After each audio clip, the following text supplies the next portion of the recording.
মা তুই এসে গেছিস তোরা? আরে শুনি তাড়াতাড়ি আয়। ও সরো না বাবা, নিয়ে আয়। এই তো এসে গেছি। ও আয়। এক মিনিট দাঁড়াও। মা বাড়াবাড়ি হচ্ছে মা। সর না, এক মিনিট দাঁড়া।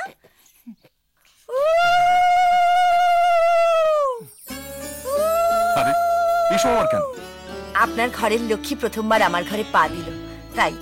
পূজা মা, তোমার ডান পাটা প্রথমে ঘরের মধ্যে রাখো। এই তো, এসো এসো মা। ব্যাপক আইডিয়া। যা একখানা প্ল্যান বানালে তোমার ভবিষ্যৎ একদম উজ্জ্বল। Thank you madam. ইস, মা টুনি কি কষ্ট করে সাজিয়েছে না? কি?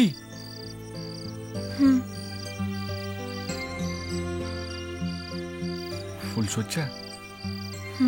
আমাদের ভালোবাসা মান রাখতে আমরা পালিয়ে গিয়ে বিয়ে করেছি, কিন্তু ভাইজির আশীর্বাদ ছাড়া আমরা ফুলসজ্জা করব না।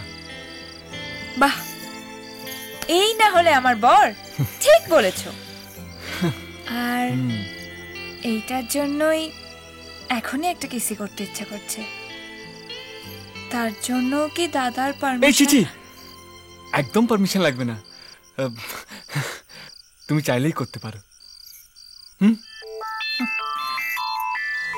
আচ্ছা, আমি জানি আমার চেয়ে ভালো কেউ তোমার জন্য ওয়েট করে আছে, যে তোমাকে আমার চেয়ে অনেক বেশি ভালো রাখবে।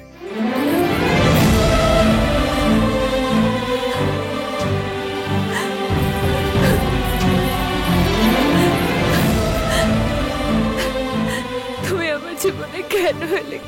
কেন? যদিও এলে, এরকম ভাবে চলে যাচ্ছ কেন বলো?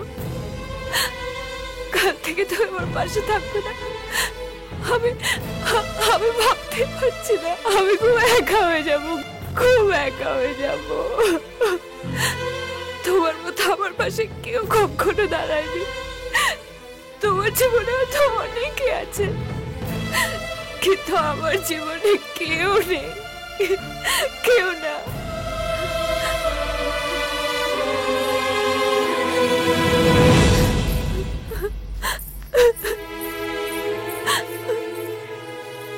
কিন্তু যাওয়ার আগে একটা কথা দিয়ে যেতে হবে কৃষ।